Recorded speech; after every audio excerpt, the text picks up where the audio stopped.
Lisir wangi sliramu tumaking sirno ojo tangi kanmu guling awas jok ngetoro aku lagi bang wingo Jin setan kang tak utusi Dadyo sembarang Wojo layu sampai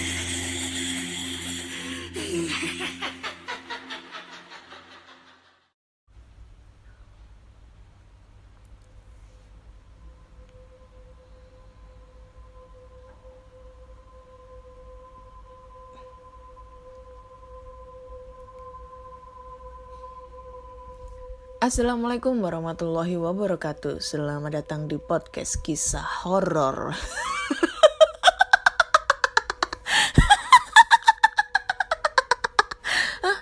Aduh, nggak kuat. Aduh, sorry banget. Openingnya jelek banget ya. Karena kekenyangan, kenyang banget.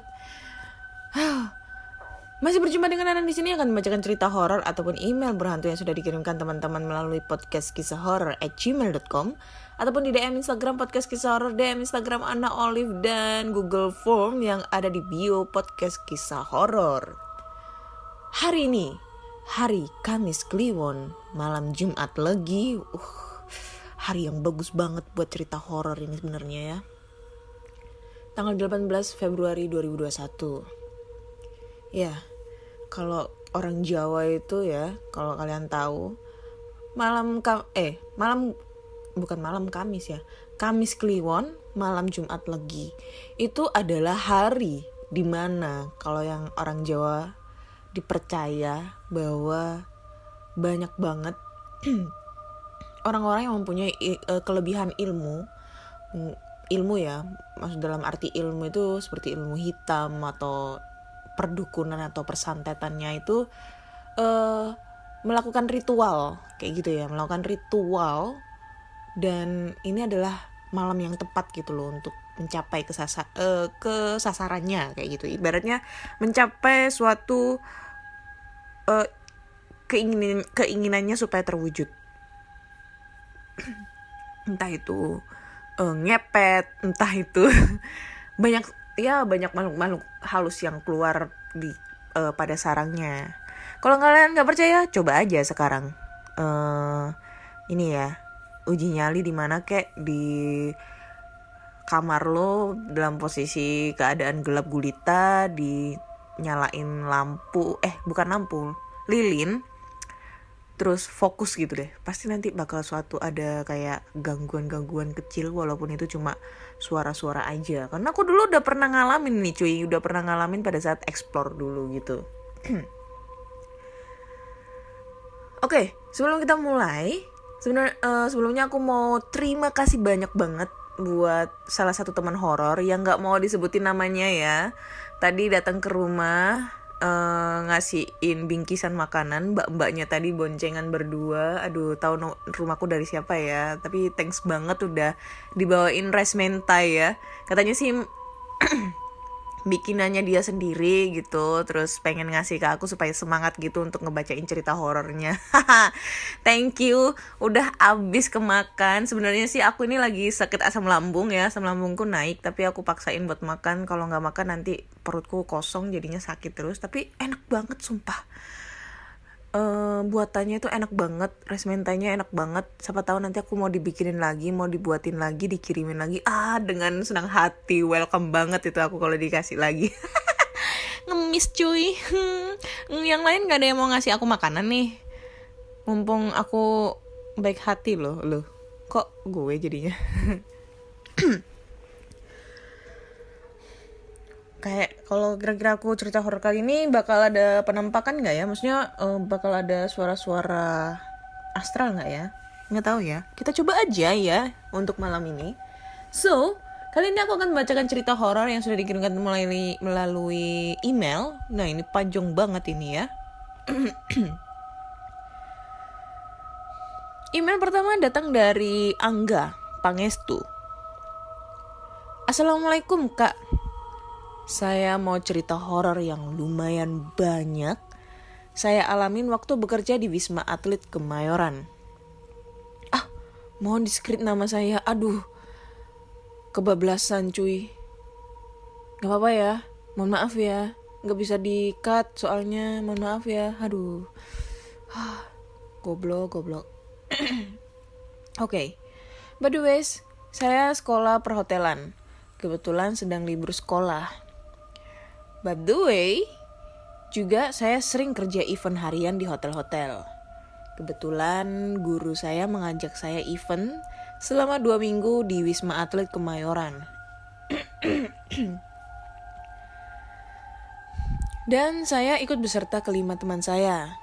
Berawal dari matinya listrik di listrik dadakan Tower 4 Wisma Atlet.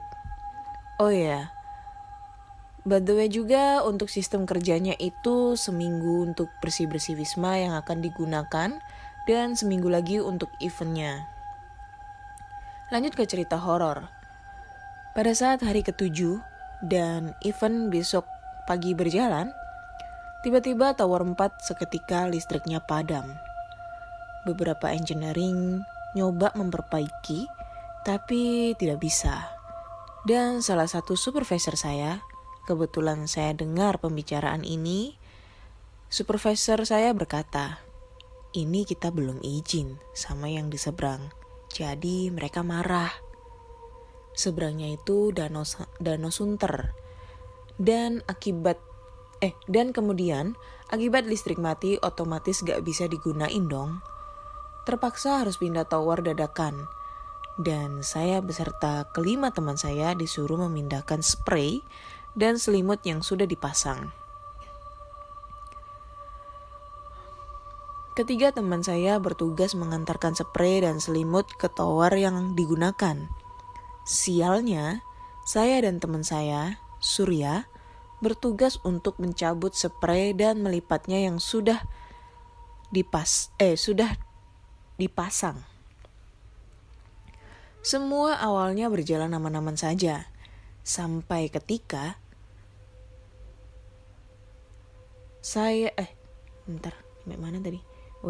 sampai ketika saya lelah dan beristirahat. Oh ya, selama kerja, saya menyetel musik untuk menghibur diri. Saya duduk dengan teman saya di dapurnya, sambil minum-minum sambil dengerin musik. Lalu seketika kita berdua mendengar seperti ada yang mengikuti lirik lagu. Saya mencoba memperkecil lagu saya, tapi tidak ada suara. Saya besarkan lagi volumenya lagi dan ada yang mengikuti lirik lagu lagi. Dan akhirnya kita memutuskan untuk bekerja lagi supaya cepat selesai. Seketika saya dan teman saya hening, tidak ada ngobrol saat bekerja seperti awal-awal. Sampai saat pas saya dan teman saya sampai ke kamar selanjutnya, tiba-tiba keran air pun menyala sendiri. By the way, teman saya ini indigo. Dia pernah kesurupan di Bali gara-gara beradu ilmu gitu, kata Aji Balinya. Oke, mungkin belum cukup seram, tapi masih ada selanjutnya. Event pun berjalan. Ini event untuk Kapolri atau Brimob-Brimob yang dari berbagai daerah. Saya berkenalan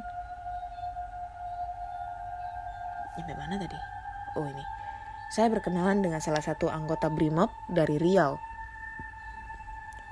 Karena untuk pekerja Wisma disediakan kamar, saya tidur di Wisma Atlet dengan kelima teman saya. Kemudian Bang Adi sering main ke kamar kami untuk ngobrol-ngobrol. Sampai ketika, di malam sebelumnya saya dan kelima teman saya iseng untuk mematikan lampu dan menyetel lagu Lengsir Wengi. Lanjut ke cerita. Bang Adi dan kelima teman saya mendengar suara ular. Saya kaget dong, dan teman-teman saya juga. Bang Adi berkata, kalian denger gak? Saya bilang, iya denger. Kemudian Bang Adi menanyakan kepada saya dan teman-teman saya, kalian kemarin ngapain? Mau tidak mau akhirnya kita jujur dan Bang Adi berkata, itu dia datang cewek cantik tapi badannya ular. Dia nanya, kamu mau apa? Anjir. Dan Surya menjawab, kalian mau apa hah? Manggil-manggil saya dan teman-teman saya sambil ketawa lepas. Kemudian Bang Adi ngomong ke Surya, oh ini si Surya kesurupan nih kayaknya ya. Ini teman-teman saya dia gak ada maksud mengganggu kalian. Dan kemudian terdengar suara kakek-kakek batuk. Padahal posisi kamar saya depan kanan kiri itu kosong. Baru ada orang lengkap tiga ke kanan. Dan tiba-tiba Surya pun tersadar. Dan dia ngomong, itu kok kakek gua kesini? Kita semua kaget dong. Kakek lu lagi juga? Gak sembarang orang. Apa sih ini? Kakek lu lagi juga. Gak sembarang orang boleh masuk ke Wisma. Dan Bang Adi tiba-tiba seperti merem-merem dan komat kamit. Tiba-tiba dia ngomong, ini mah kalian parah. Abang baru nyadar dari tadi kanan kiri kamar kita udah penuh sama pengikut perempuan yang tadi. Akhirnya Bang Adi membaca sesuatu dan keluar kamar dan membawa teman polisinya juga dan keliling kamar dan memasukinya satu persatu. Belum sampai di situ aja. Ini bagian paling mengerikan. Di hari berikutnya, di hari terakhir event, kebetulan rombongan Bang Adi ini check out lebih awal sekitar jam 6 malam dan bertemu dengan saya dan teman saya Surya. Kebetulan saya malamnya ada acara, jadi saya dan teman saya Surya tidak nginep di Wisma malam itu. Kebetulan rumah saya dan Surya untuk ke Wisma sangat dekat. Dan untuk ketiga teman saya, dia tinggal di Priok yang otomatis sangat jauh. Lanjut ke cerita. Besok paginya, salah satu teman saya bercerita kalau dia dibangunin sama Bang Adi jam 2-an saat sedang tidur. Dan Bang Adi bilang, katanya namanya Valen. Len, bangun. Abang mau pulang dulu ya. Itu di kamar abang banyak barang-barang yang gak abang bawa. Kamu kesana aja. Teman saya masih keadaan ngantuk atau gimana, dia langsung jalan ke kamarnya Bang Adi. Benar memang, masih ada jam, kacamata, sepatu yang sengaja ditinggal oleh Bang Adi dan teman sekamarnya.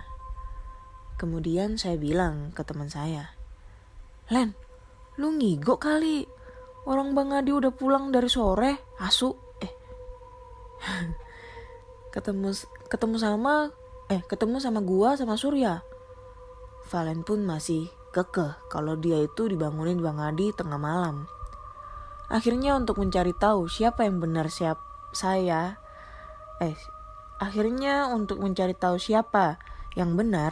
saya menghubungi Bang Adi. Saya nanya, Bang, kemarin abang check out sore kan? Bang Adi bilang, iya enggak, oh iya enggak, anjir lah, enggak kirain, iya enggak, itu barang-barang di kamar abang sengaja abang tinggal buat kalian. Sontak Valen pun heran, terus yang bangunin gue siapa anjir? Malam-malam di satu sisi. Gak ada titik komanya anjir. Terus yang bangunin gue siapa anjir? Malam-malam di satu sisi. Dia pun sadar di malam itu dia tidur bertiga dengan teman saya. Dan saat waktu dibangunin Bang Adi, dia di kamar yang single, di mana dia tidak tidur dengan teman-teman saya. Sekian cerita saya, memang jujur saya nggak ngeliat sesuatu. Tapi cerita saya ini real, saya nggak bohong, sumpah. Jangan main sumpah lu. Ini kejadian yang saya alami sendiri. Terima kasih, assalamualaikum. Waalaikumsalam warahmatullahi wabarakatuh. Ini mungkin kejadiannya sebelum COVID ya, karena yang aku tahu sih gedung Wisma Atlet kan dipakai untuk ini ya, rumah sakit COVID gitu, rumah sakit darurat. Jadi ya kalau aku tebak sih ini sebelum COVID. Terus agak bingung juga untuk endingnya itu ya. Aku agak bingung karena pertama juga tanda, entar dulu ya, sorry. Tanda bacanya itu nggak sesuai dengan ini ya, penulisan kalimatnya. Jadi agak belibet bacanya. Dan yang kedua itu apa ya? Setahuku tuh lagu Lengsir Wengi itu yang seperti di opening podcast aku itu tuh bukan lagu pemanggil setan, tapi lagu Kidung Jawa gitu loh. Sebenarnya lagu Kidung Jawa dari Sunan Kalijaga yang artinya apa ya? Coba ya kita cek ya di Google nih ya. Karena aku tuh ilmunya juga cetek ini cuy. Bukan pemanggil setan, tapi emang kebanyakan sih dipakai kayak lebih apa ya, ke doktrin seperti lagu pemanggil kuntilanak gitu loh. Bentar ya. Arti dari nih. Lagu asli Lengsir Wengi diciptakan Sunan Kalijaga, jauh dari kesan horor atau mistis. Lagu ini awalnya berfungsi sebagai media dakwah Sunan Kalijaga. Lagu ini biasa disandungkan setelah melakukan sholat malam yang isinya menyiratkan doa kepada Tuhan. Nah, ini sebenarnya sih lagunya itu kayak lagu yang diciptakan oleh Sunan Kalijaga itu untuk menyalurkan dakwah gitu dalam bentuk lagu gitu ya. Tapi orang-orang itu lebih bilangnya itu lagu untuk pemanggilan setan gitu loh, atau lebih tepatnya lagu pemanggilan kuntilanak gitu. Aneh gitu kan.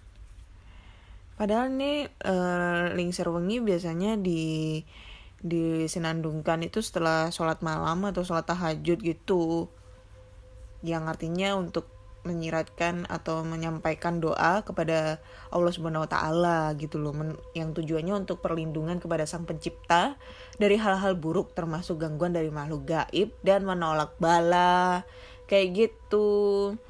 Jadi intinya apaan itu anjir? Kaget gua. Sumpah. Aduh. Belum apa-apa udah suara-suara. Ya Allah. Jadi intinya itu lagu Lengsir Wengi itu bukan lagu pemanggil setan, Bambang. Tapi lagu Lengsir Wengi itu lagu untuk ini. Ya itu tadi, apa tadi? Lagu untuk penyampaian berdakwah gitu. Tapi ya ngapain juga ya aku pakai opening lagu Lengsir Wengi? Sama salahnya juga dong gue. Ya itulah pokoknya. Aduh, gue kaget sumpah, itu tadi ada suara-suara di atas. Entah itu tikus, entah itu apa. Tapi gak mungkin kalau tikus ya, karena ini rumahku ini atasnya itu bukan kayak ini, tapi genteng cuy. Jadi gak mungkin kalau tikus. Beneran dah. Allah, serem anjir itu kan. Gue bilang apa? Malam Kliwon, Kamis Kliwon, Jumat Legi. Malam Jumat Legi. Jumat Legi, malam Jumat Kliwon. Malam Kamis Kliwon ini sebenarnya ya. Itu serem banget anjir, sumpah. Aduh, deg-degan cuy. Nggak kuat aku. Ayo, Ana, semangat. Kurang 2 cerita lagi ya. Kamu pasti bisa. Ayo. Oke, cerita. Udah langsung aja ke cerita kedua ya. Cerita kedua ini datang dari, nah ini, apa ini?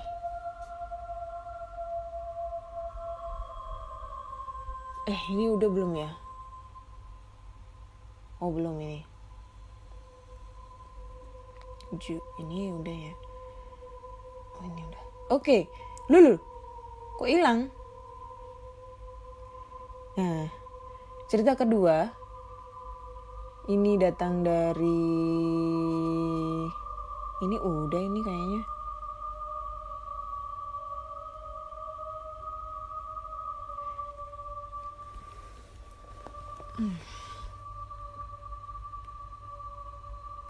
Ini udah, aduh, nggak fokus sumpah. Oke, lanjut. Halo Kak Ana, kali ini aku bercerita tentang kampung saya. Jadi kampung saya dulunya terkenal angker dan sering terjadi penampakan. Oke, langsung aja. Begini ceritanya. Pada waktu itu kampung kami digegerkan oleh hantu anak kecil laki-laki yang memakai baju Jawa zaman dulu. Suatu malam sekitar pukul 23.30 ke atas, ada seorang perawat berjalan pulang ke kampung sebelah. Karena memang rumahnya di sebelah kampung saya. Perawat tersebut lebih suka lewat jalan belakang di kampung kami tiap pulang dinas. Alasannya karena lebih cepat dan dekat. Jalan belakang kampung kami berupa lapangan besar yang ditumbuhi banyak rumput, ilalang, dan pohon-pohon besar. Sehingga jika malam hari tiba, lapangan tersebut sangat gelap dan terasa aura mistisnya. Waktu dia jalan kaki, tiba-tiba dia melihat sesosok anak laki-laki menunduk sedang asik main tanah di samping rumah tetangga yang tinggal di sekitar lapangan. Dia berpikir, kok aneh, malam-malam jam segini masih ada anak kecil main di luar. Kok dibiarkan sama ibu bapaknya ya? Tapi pakai baju batik zaman dulu. Apa mungkin baru marah dengan orang tuanya? Tanpa pikir panjang atau merasa curiga sedikit pun, perawat tersebut langsung mendekati anak kecil itu sambil berkata, "Dek, kok jam segini masih di luar?" Karena merasa pertanyaannya tidak dijawab, perawat itu semakin mendekati si anak sambil bertanya lagi, "Dek, kok belum pulang?" Tapi anehnya semakin didekati anak laki-laki itu, semakin memundurkan badannya dengan menunduk. Lalu tiba-tiba anak itu lenyap.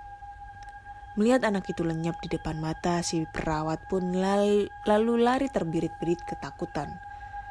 Keesokan harinya jika pulang kerja malam, si perawat tersebut tidak berani lagi lewat lapangan tapi mutar lewat jalan depan kampung kami. Oke, thank you Kak Ana sudah dibacakan. Mohon maaf jika ceritanya kurang seram. Oke, thank you banget ya buat elu yang udah kirim cerita yang gak ada namanya.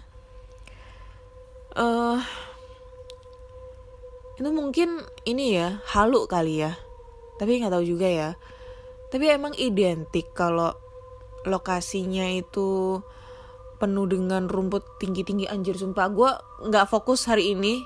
Gila, kayak ngerasa ada yang merhatiin dari belakang, dari arah pintu. Karena emang pintu kamar itu sengaja aku buka dikit gitu ya. Aku buka separuh.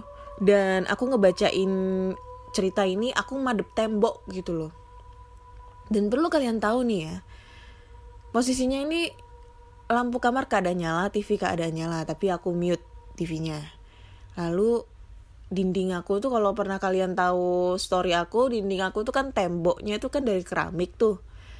Nah, gue nggak ngerti ya, ini mungkin gue yang halu atau gue yang terlalu parno ya atau gimana.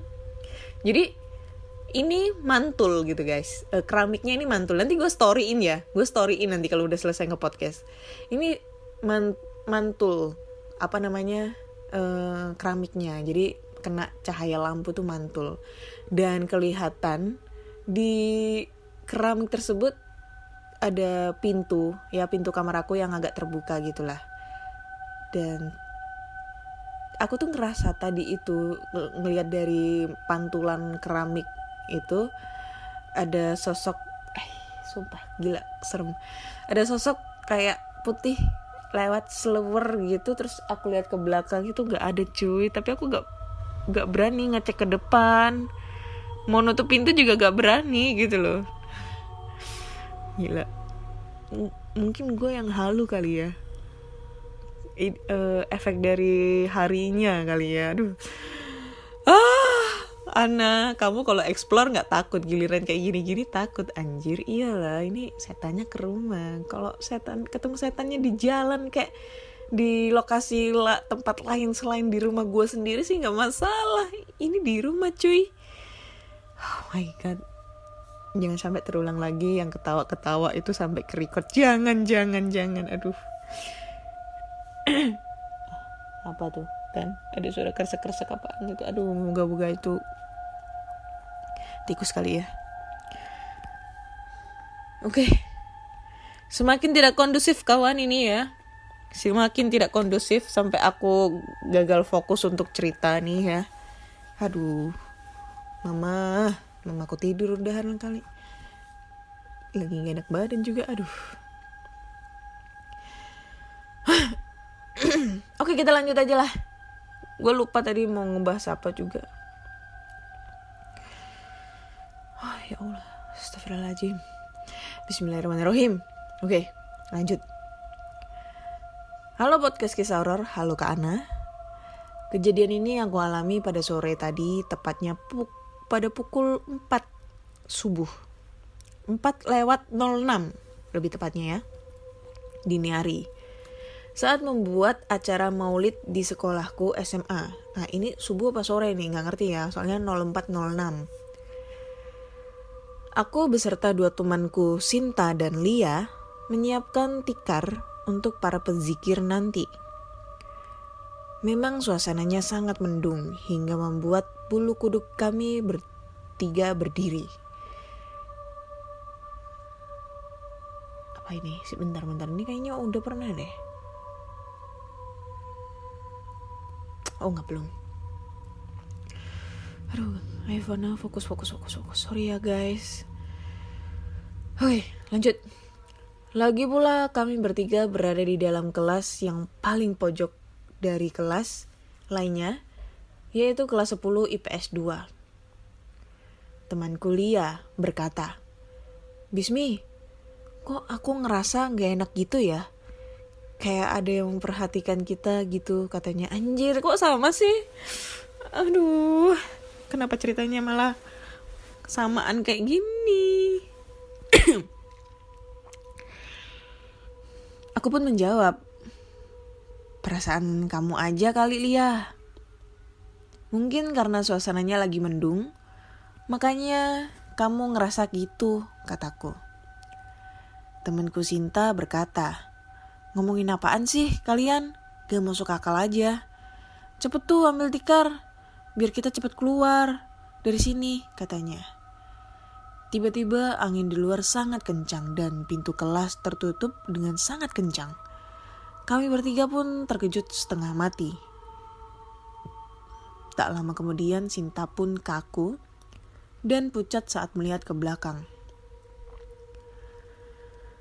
Aku pun berkata, "Sinta, kamu kenapa kok pucat gitu?"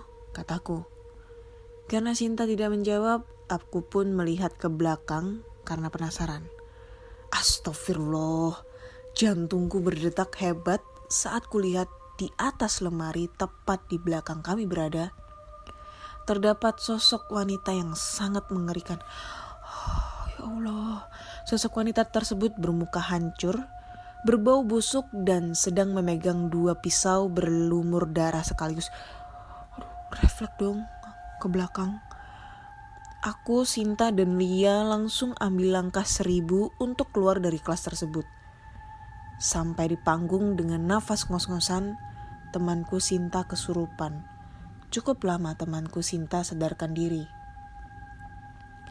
Setelah selesai semua membuat acara maulidnya, aku, Sinta, dan Lia pun langsung menuju ke kelas kami, yaitu kelas 10 IPS 1 yang berada di samping kelas 10 IPS 2 tersebut, untuk mengambil tas. Di perjalanan pulang kami bertiga hanya diam 1000 bahasa tanpa ada sepatah kata pun yang berbicara. Ini sebenarnya sih kalau aku baca ya ceritanya emang nggak begitu serem ya, maksudnya nggak begitu kurang greget gitu. Tapi ya ini karena ceritanya udah selesai. Dari isi ceritanya ini kayak perasaanku sekarang nih ya, yang aku rasain gitu loh. Dari yang aku tadi cerita, aku ngerasa di belakang kayak ada yang memperhatikan aku, kayak ada yang ngeliatin aku dari tadi, dan aku dari tadi tuh ngeliat belakang terus. Sumpah gue ngeliat ke belakang dan ngeliat dari pantulan keramik dinding aku. Nggak tahu kenapa ya, ini parno banget. Gue nggak berani untuk nutup pintu dulu gitu sampai ini selesai, karena nanti kalau aku nutup pintu jelek ini adegannya ya. Oh my god, sumpah merinding. Ya, karena ini sumpah ini aku nggak ngebayangin kalau seandainya yang dilihat Sinta dan kawan-kawan itu adalah sosok yang mereka lihat adalah sosok wanita bermuka hancur, berbau busuk yang sedang memegang pisau berlumuran darah. Lah, gue langsung tersuges. Jangan-jangan yang di belakangku tuh kayak gitu lagi. Gila kan? Maksudnya yang tersuges itu yang dalam terngiang-ngiang itu dari alur ceritanya sama. Kalau di ceritanya ini ngerasa kalau ada yang memperhatikan dari belakang, dan yang aku rasain juga sama, ada yang memperhatikan dari belakang. Apaan tadi anjir? Sumpah gue gak bohong. Nggak tahu kerekam apa enggak di sini ya, gue nggak tahu, nggak bohong. Pas gue ngomong ini tadi barusan, ada yang ngomong, hah gitu. Ya Allah. Ya ampun. Ini jam berapa sih ya? Hampir jam 12 malam. Aduh. Gue gak ngerti nih ya, kenapa ya mulai ada gangguan-gangguan lagi di rumah aku. Apa mungkin kebawa alur cerita aku nyeritain horor di di Kamis Kliwon ini. Karena sebenarnya aku kalau take podcast itu hari ini take langsung posting gitu, nggak pakai nunggu lama gitu. Oh tapi nggak apa-apa, aman. Di depan ada tetanggaku yang lagi main HP, aman. Soalnya kedengeran ada suara handphone. Parno anjir sumpah.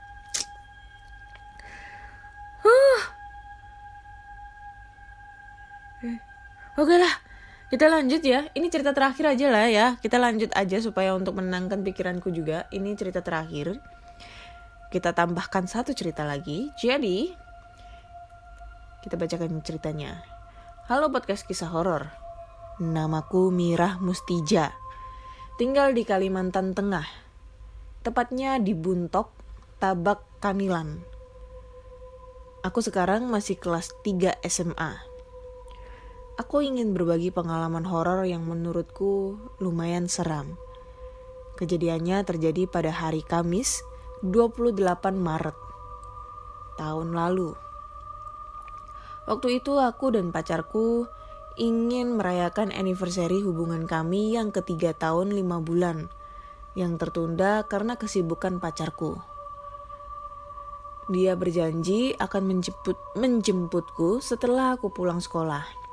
Yang waktu itu aku masih mengikuti USBNBK. Pacarku yang telah menunggu di warung dekat sekolah. Tak ingin basa-basi, kami langsung menuju ke warung tempat biasa kami makan-makan berdua. Sesampainya di warung, kami langsung memesan makanan favorit kami, yaitu mie ayam. Selesai makan, pacarku bilang, sayang, sekarang kamu mau kemana? Mau langsung pulang atau kita jalan-jalan dulu? Jawabku.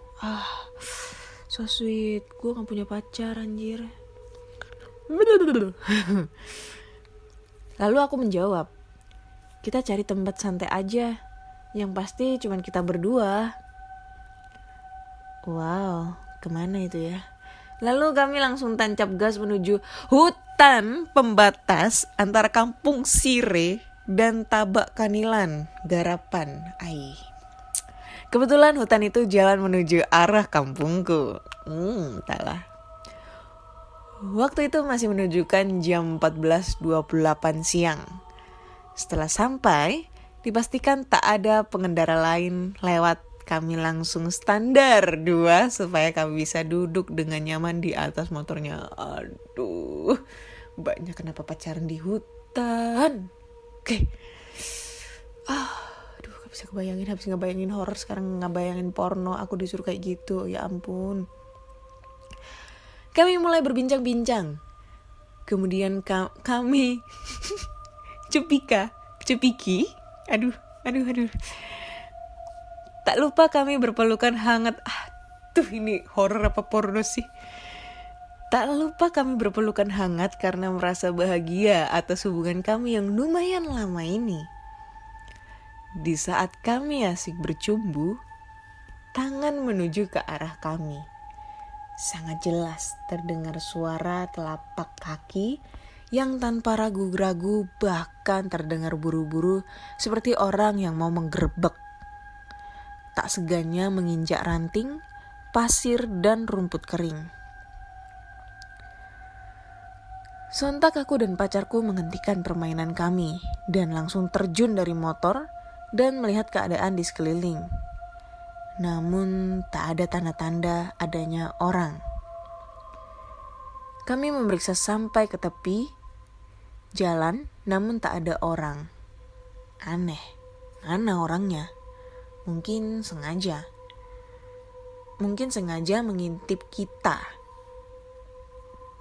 Awas kalau ketemu, ku tonjok wajahnya. Gerutu pacarku sambil terus mencari. Tiba-tiba aku merasa bulu kuduku berdiri, merinding, seperti ada seseorang ketiga yang hadir. Aku merasa ada sosok yang tengah memperhatikan kami. Lalu aku meminta pacarku agar kami pulang saja. Sayang, kita pulang aja yuk. Sepertinya memang ada orang di sini yang tengah mengintip kita. Ayo kita pulang aja, toh kita nggak macem-macem, kan cuma sekedar ciuman. Ciuman. Pintaku. Mustahil ada orang di sini sayang. Kan cuma kita berdua. Lagian kalau memang ada orang, pasti waktu kita terjun dari motor orangnya udah kelihatan. Paling enggak kan lari ke jalan ya. Ya kita bisa lihat kan jarak kita ini sama jalan cuma berjarak 30 kaki aja sayang.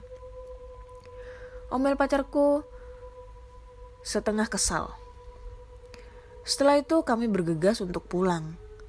Dia mengantarku sampai depan rumah, lalu dia berpamitan untuk kembali pulang ke rumahnya. Singkat cerita, pada malam hari aku merasa biasa-biasa saja. Aku melakukan rutinitasku. Tak lupa sebelum tidur, aku meletakkan Yasin di atas kelambuku. Dan pagi esoknya, aku menerima SMS dari pacarku. Sayang, aku pengen ketemu dan ada yang pengen ku omongin, penting. Nanti ku jemput ke sekolah dan kita santai di rumah kamu. Bener aja, sekitar jam 2 siang dia menjemputku dan bergegas pulang. Dia menjemputku tapi ditemani temannya yang mengendarai motor. Aku menjadi heran. Tapi aku tak ingin banyak tanya dan langsung naik motor bergegas pulang. Tapi sesampai di hutan Garapan, tepatnya tempat kami mojok kemarin, sangat jelas aku melihat bulu kuduk pacarku berdiri. Sesampainya di rumah, aku mengajak mereka duduk sembari membuat minuman. Pacarku langsung membuka pembicaraan. sayang, tadi malam aku mimpi. Dan mimpiku aneh banget. Rasanya aku mau pipis, tapi tempatnya di hutan garapan itu. Tiba-tiba pas dengan mata melotot tajam, tiba-tiba tanpa aku sadari, di hadapanku berdiri wanita dengan berjubah putih kemerahan, berambut hitam panjang acak-acakan, wajah pucat pasi dengan mata melotot tajam. Terus dia berkata, "Jangan pernah lagi mengotori kawasanku. Sebab jika masih kalian ulangi, maka jangan salahkan aku kalau di antara kalian akan menjadi korban." Lalu wanita itu mulai mendekati aku dan terus menatap tajam ke arahku. Tiba-tiba terdengar suara azan dan aku langsung terbangun dari tidurku. Dan benar saja, ternyata memang benar-benar azan subuh. Aku tak berani bangun dari tempat tidurku sampai mama datang lalu memanggilku supaya aku cepat-cepat mandi dan sarapan. Setelah mendengar cerita itu, aku jadi merinding dan kami berjanji untuk tidak memasuki kawasan itu lagi. Apalagi berbuat yang macam-macam, meski hanya sekedar lewat saja. Sekian. Thank you Kak Ana udah dibacakan ceritanya. Mohon maaf jika ceritanya ini agak sedikit porno. Oke, thank you ya. Siapa namanya tadi? Anjir lah ini cerita Mbak Mirah Mustija apa Mustika sih? Aduh, ini mah pengakuan yang sangat berat banget ya buat Mbak Mira ya, untuk kalau pernah melakukan adegan cipika-cipiki, adegan bercumbu-cumbu ria di hutan garapan, tepatnya di Kalimantan Tengah. Ini benar ya. Tadi aku udah parno banget, otakku itu udah berisi setan. Lalu kedapetan ceritanya Mbak Mustika ini, Mustija ini, jadi ceritanya malah di otakku porno gitu ya. Ya malum lah, gue jablay gitu ya. Aku nggak direken sama pacarku ya, sano kan aku ini ya. Jadinya ya ngomongnya ya aneh-aneh kayak gini gitu loh. Jadi harus dimaklumi ya. Aduh, tapi ya kalian tuh ngapain juga gitu loh. Harus melakukan suatu adegan yang tidak senonoh di hutan gitu loh. Kayak kurang tempat aja lu, Mbak. Kan ada di hotel gitu. Aduh.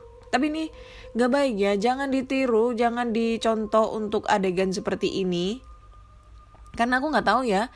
Ini podcast aku itu yang ngedengerin itu anaknya ada yang tidak disaring ya, maksudnya tidak disaring, tidak seperti di YouTube ya. Kalau di YouTube kan ada yang tontonan wajib untuk 18 tahun ke atas dan tontonan wajib untuk 18 tahun ke bawah. Sedangkan kalau di podcast itu kan nggak bisa disaring gitu loh.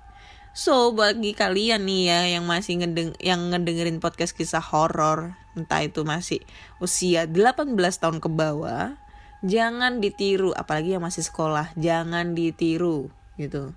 Ini nggak baik ya. Ini hal yang nggak baik.